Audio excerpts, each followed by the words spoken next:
Le discours des pouvoirs publics, renouvelé à chaque fois, faisant part de la volonté de diversifier l'économie nationale pour échapper à la dépendance éternelle aux hydrocarbures a été battu en brèche. La réalité nous a rattrapés.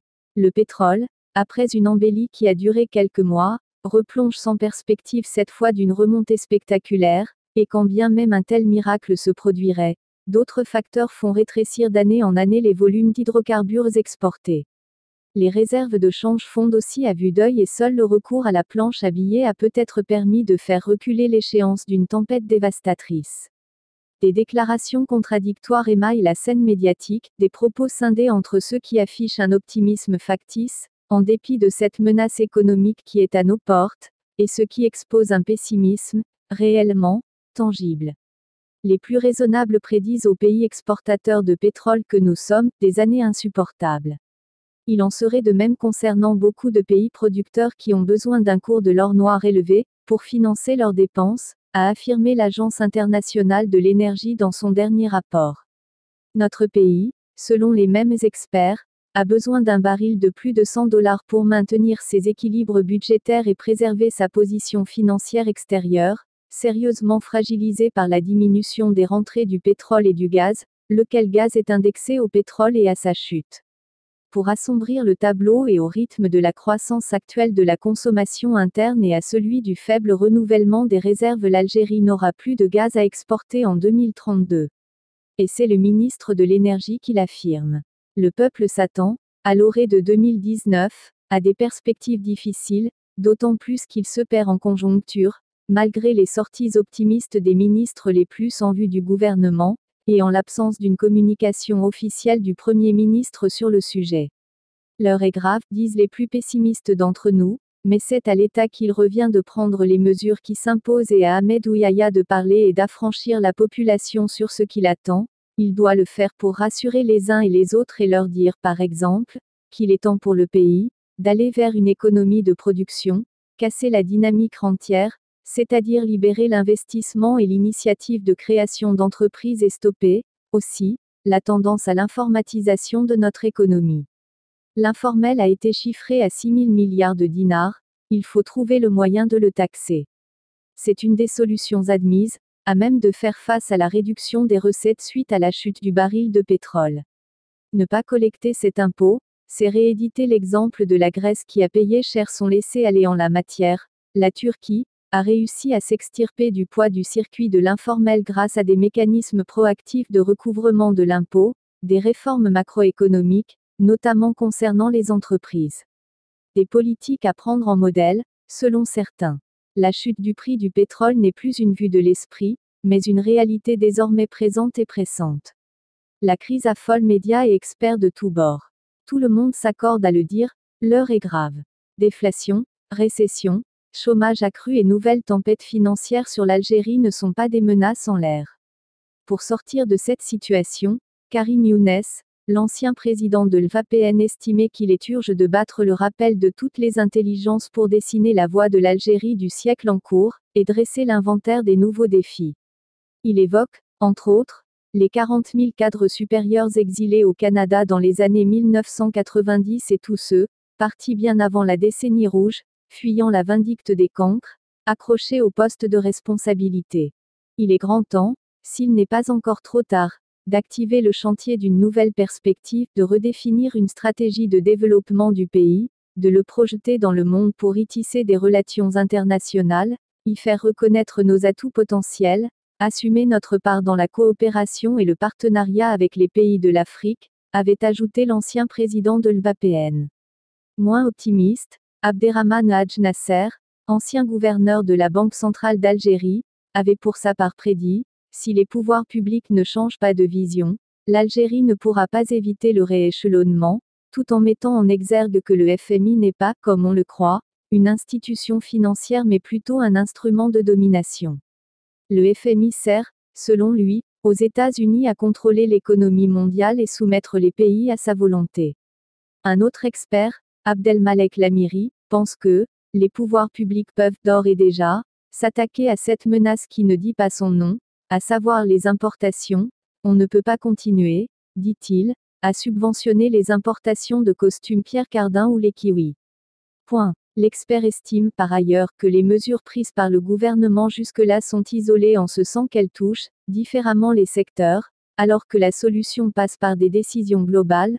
On ne peut pas, par exemple, développer l'agriculture si les autres départements ne suivent pas les subventions et les transferts sociaux à destination des couches défavorisées sont maintenus. Tous ces débats donnent le tournis aux citoyens lambda, qui pensent que l'État, en fin de compte, ne dépense pas trop, au regard de tout ce qu'il a réalisé jusque-là, mais qu'il se fait voler. Toutefois, il faut être, vraiment, de mauvaise foi pour ne pas reconnaître les énormes efforts déployés par l'État pour doter le pays en infrastructures de base, barrages hydrauliques, voies ferrées, routes, métros, tramways, logements etc. Dans le pays justement, quid du nouveau plan économique ou modèle de croissance? Est-il encore en cours d'élaboration? Ce plan qui date de l'époque d'Abdelmalek Sellal, avait entendu pour ambition, laissait-on entendre, de freiner le ralentissement de la croissance en ouvrant la voie à la diversification de l'économie nationale, dans un contexte, comme il a été rappelé supra, de chute drastique du prix du pétrole. Il comptait sur l'investissement des énergies renouvelables, l'agro-industrie, les services, l'économie numérique et celle du savoir, l'industrie en aval des hydrocarbures, une amélioration du climat des affaires, une ouverture aux investissements privés et publics et la promotion des exportations hors hydrocarbures. Note, Foreign Policy, un média américain. Toutefois, sa mise en œuvre serait compromise ou entravée par une approche très bureaucratique et centralisée du développement économique et par un manque de transparence et de clarté. De plus, l'attractivité du pays pour les investisseurs étrangers, avec notamment la règle 51-49 et l'impossibilité pour ces derniers de contrôler leurs projets et entreprises ajoute à la difficulté. Il y a quelque temps, rappelons-le, le Fraser Institute classait l'Algérie à la 151e place sur 159 pays en matière de liberté économique, avec une marge de commerce à la 154e position et un système légal au 6e rang. La perspective d'une hausse du prix du baril de pétrole pourrait permettre d'espérer un sursis, ce qui laisserait du temps à l'Algérie pour réformer son économie sur la voie de la diversification, conclut Foreign Policy. Mais, mis à part le peuple qui, à la lecture notamment des journaux, s'inquiète de la chute du prix du pétrole, la sphère dirigeante manifeste une espèce d'indifférence, singulièrement, effrayante. Quelle sera désormais la stratégie pétrolière de notre pays?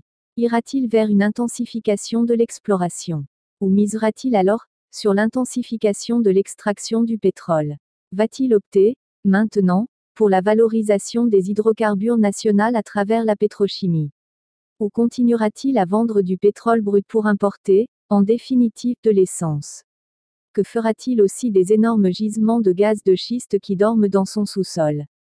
Certes, le pays n'est pas endetté, mais le fonds de régulation des recettes a été épuisé en février dernier. Les réserves de change ont été divisées par 2 en 3 ans. Pour tenter de financer la dette publique et éviter la cessation du versement des salaires et pensions, le gouvernement a eu recours à la planche à billets, une solution de facilité aux conséquences désastreuses, entraînant l'inflation et la dégradation du pouvoir d'achat des Algériens.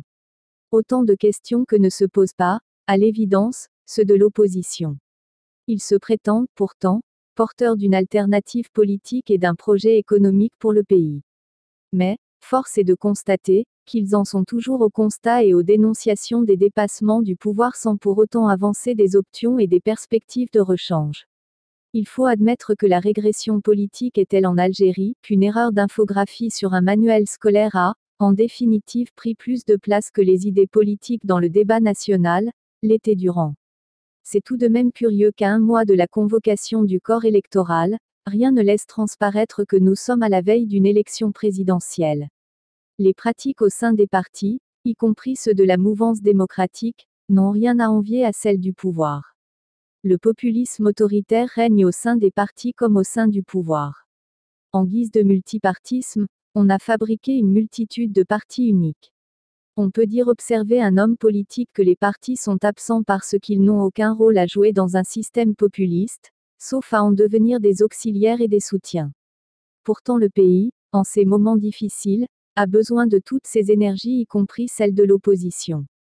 Personne, d'ailleurs, n'imagine un monde politique où tout se tiendrait tendrement, la main pour le plus grand bonheur possible. Ce serait ridicule et même malsain, car la démocratie, c'est aussi la bagarre et l'alternance. Bouteflika va-t-il rempiler? Bien entendu, ce n'est pas facile, car cela revient, pour chaque camp, à brutaliser son aile la plus conservatrice. Il n'en reste pas moins que pour l'heure c'est l'incertitude totale sur les intentions du président de la République désespérément muet. Va-t-il rempiler comme vient de l'annoncer le patron de l'UGTA et de ce fait éliminer tous les candidats du système? Ou renoncer aux 5 accents aigus mandat et ouvrir tout grand les portes d'El Mouradia à un candidat qu'il aura lui-même adoubé. Cela fait maintenant 9 mois que l'idée d'un 5e mandat fait parler, sans que l'on sache vraiment s'il s'agit d'une option inéluctable ou d'un vœu rendu impossible par la santé du président. Certes, il y a l'option du report ou le maintien de la présidentielle d'avril 2019 qui a peut-être été tranchée lors de la réunion cruciale qui s'est tenue à la résidence de la République de Zeralda, à Alger, et à laquelle ont participé tous les partis politiques de l'alliance présidentielle, dont Mohamed Bouchareb du FLN, le Premier ministre Ahmed Ouyaya du RND, Amara Benyones, secrétaire général du mouvement populaire algérien. Sans oublier Amar Goul, le président du TAJ, un minuscule parti politique devenu important depuis que son patron a fait sienne l'idée du report de la présidentielle lancée par Abderrazak Makri, du MSP qui, depuis, n'en finit pas de maugréer. Ces tenants du statu quo tiennent à justifier celui-ci par la refonte en profondeur de la constitution algérienne qui nécessitera une conférence nationale et une transition politique qui débouchera inéluctablement sur un report de la présidentielle et donc le maintien d'Abdelaziz Bouteflika à la présidence pour quelques années, comme le souhaitent ses partisans. Le chef de l'État vient de présider un conseil des ministres sans pour autant dévoiler ses intentions, ajoutant ainsi une couche d'incertitude sur ce qui nous attend en ce début d'année 2019. Auteur. Chérif